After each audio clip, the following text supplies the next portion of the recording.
Chapter 2. Sean. A loud slapping sound woke Veronica, and she jerked upright on the couch, startled. She cocked her head, listening for the arcane sound to repeat itself, but nothing came. Moving her head from side to side, she stretched her neck. A sharp pain in her back reminded her why she should have slept in the bed last night. The apartment building, Palm Oaks, once a shoe factory that fell victim to a wave of new development, sat facing the bank of the Mississippi River. She'd considered a larger apartment, but the river view kept her there, despite the fact that in only a few days she felt she'd outgrown the tiny space. She released an audible breath as she turned her head to look out of the window. The leaves on the trees that banked the edge of the river were in the middle of changing colors. Her gaze drifted near the red asphalt bike path to the old gazebo, now weather-beaten, its white paint cracked and peeled at the edges. Its once detailed walls were non-existent, destroyed by the harsh Minnesota weather. The apartment building was also located near many of the dance clubs and bars littering downtown Hennepin Avenue. The area seemed perfect for her. At night, the street came alive with tourists and Minneapolis citizens crowding the sidewalks along with young adults who bar-hopped to relieve themselves from the job pressures of corporate America. Hennepin Avenue ran the length of 2 miles from east to west, beginning at the bank of the river and ending near the freeway. Its warehouse district rested near the eastern edge, close to Dark Sepulchre. With huge, boarded-up vacant buildings, the district felt desolate and quiet until nightfall, except for the occasional police sirens in the distance. It agitated her that many of the buildings, part of original downtown Minneapolis, was shamefully left to rot in disrepair. Finally, the city decided to renovate half of the buildings, turning them into condominiums and businesses instead of tearing them down. Veronica stretched her arms overhead, then reached for the remote control on her coffee table and flicked on the TV. In her still groggy state, she paused on a breaking story about a house fire near the warehouse district. The camera crew panned on the ruins of the destroyed home behind the newscaster. The report showed a crowd gathering across the street from the fire, watching smoke escape into the sky from smoldering pieces of wood and debris. Before coming to San Diego, her best friend, Sean, warned her about the fires. The Deamhan in Minneapolis now violated their dictum, basic rules laid down by their ancestors centuries ago on how to survive in the human world without risking your privacy. Now they had turned a total 180 from their rules, which were simple, yet explicit. Maintain secrecy, dispose of human remains, and respect the ancients, the oldest of the Deamhan. She finally pulled herself from the couch. The bright sunlight crept through her window and blinded her. She twisted the window blinds to block the rays and smiled to hear and see the birds chirping outside her window. When she opened the window, the smell of wet leaves and dew entered her nostrils. Below, the sidewalk came alive with cyclists and rollerbladers. The Jubilee coffee shop across the street spilled its patrons onto the sidewalk. The clear blue sky showed nary a cloud. "This is the Minnesota I remember," she spoke to herself. Beautiful scenery, 10,000 lakes, and demon and vampires. She wiped the morning sweat from her forehead. She thought about Sean Fetchin, her best and only friend in the Brotherhood.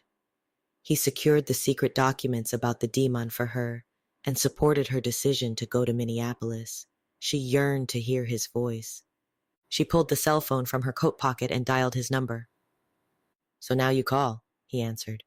"It's only been a couple of days. 3 to be precise. Besides, you told me as soon as you arrived in Minneapolis you'd call." She remembered. Their short conversation about her trip became clear as though it had happened yesterday. "Well, I had to get settled first." She headed for the kitchen. "I still haven't unpacked everything yet." "What do you have to unpack? It's not like you're staying there forever. So now you're my self-appointed protector?" The noise of rustling papers and Pink Floyd's Dark Side of the Moon rebounded from the earpiece. "I thought you didn't like Pink Floyd." "What makes you think that? I've always liked Floyd." He grunted.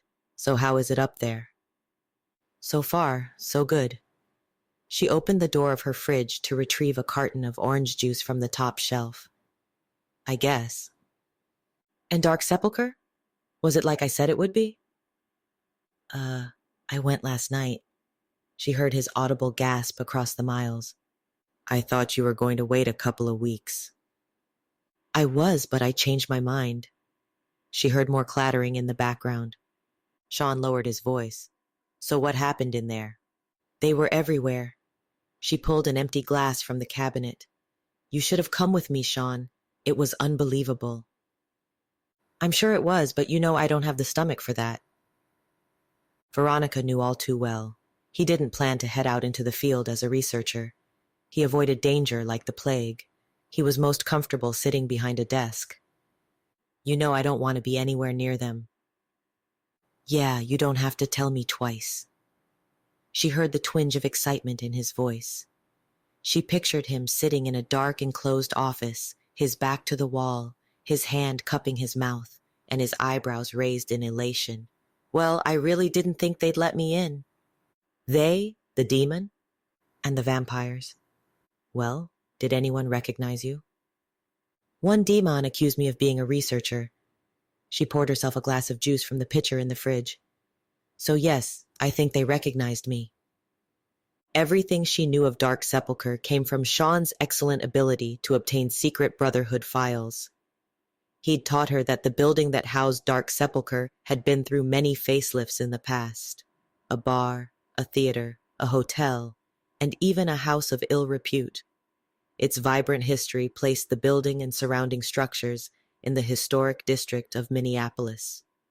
The building still maintained the look of an old 2-level warehouse, complete with a small upper level and fire escape stairs on the outside. It had been his suggestion that she begin her research there. He'd told her it was common knowledge that no researcher had ever stepped inside the venue.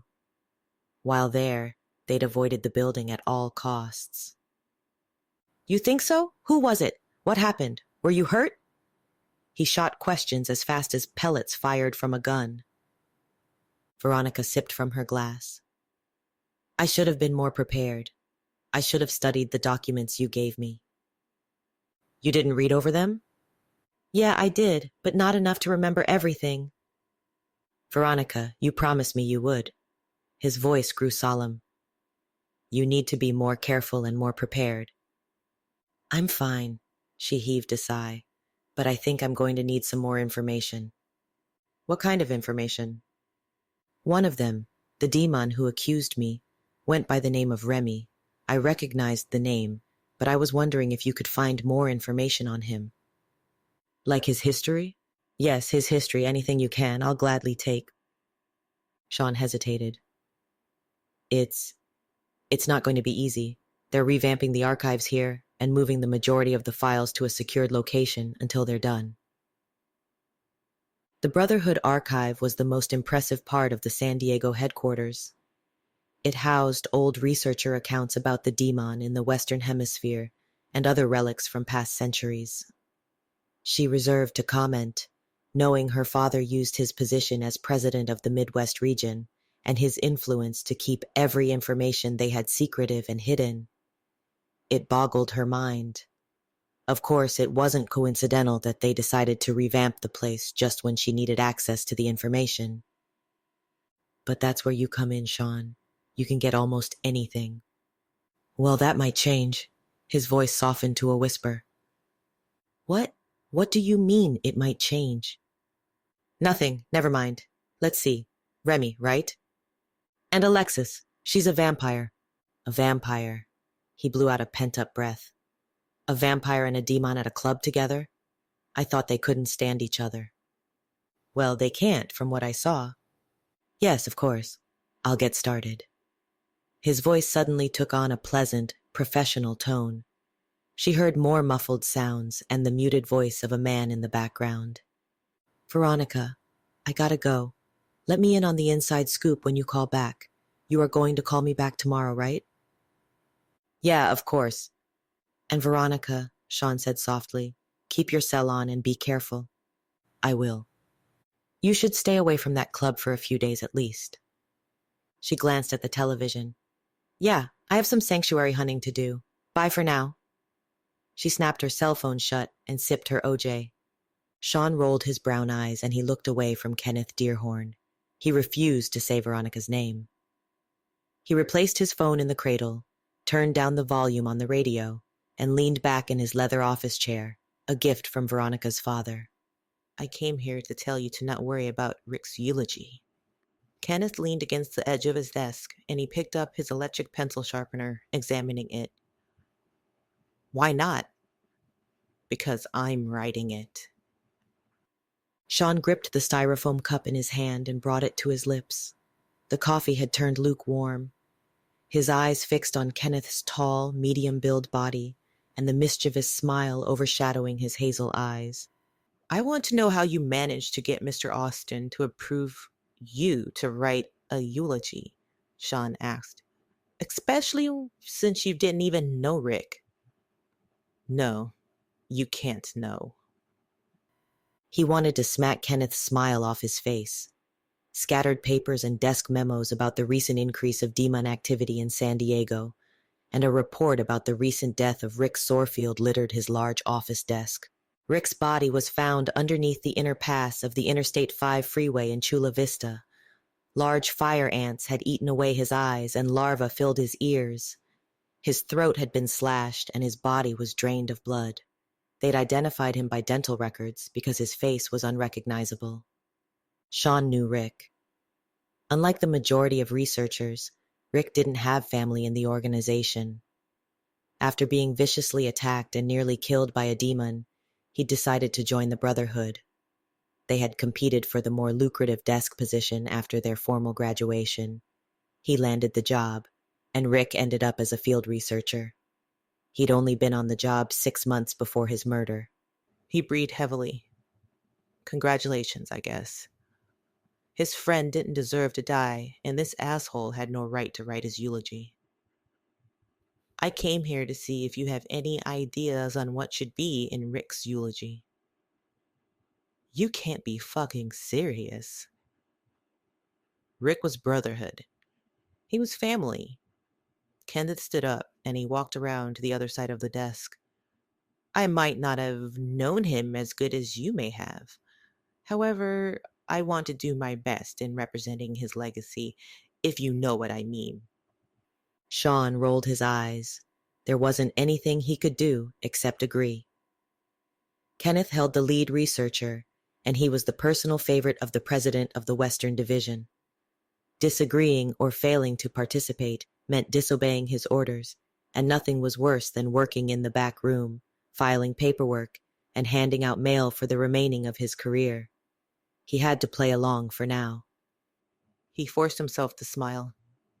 If I think of anything, I'll let you know. Good. Kenneth placed his hands on his hips. Also, don't leave after the funeral. Mr. Austin has asked to speak to you privately. Me? Kenneth nodded. So be on your best behavior. He leaned over and whispered, I know you were talking to Mr. Austin's daughter. Sean placed his fingers on the back of his head and he leaned back in his chair. Now, why would she call me? Kenneth laughed. Why wouldn't she call you? You're her best friend. You know, I'm going to find out anyway, so you might as well tell me now. Tell you what? What would Mr. Austin think if he knew you were helping his daughter? Kenneth straightened his jacket. Just food for thought. He gracefully walked out of the room. Sean rested his head on his desk. He tried to clear his mind. He knew the way Kenneth worked. He was sure that he already told his superiors about Veronica. He wished he had the courage to be there with her, in the mix, delving into hands-on research, coming face to face with a demon. He yearned for the experience, but his fear of the environment dampened his desire. He turned up his radio, catching the intro of Pink Floyd's Comfortably Numb. He could relate. From his office window, he watched the cars rushing down the freeway below. She'd better call me back, he muttered to himself.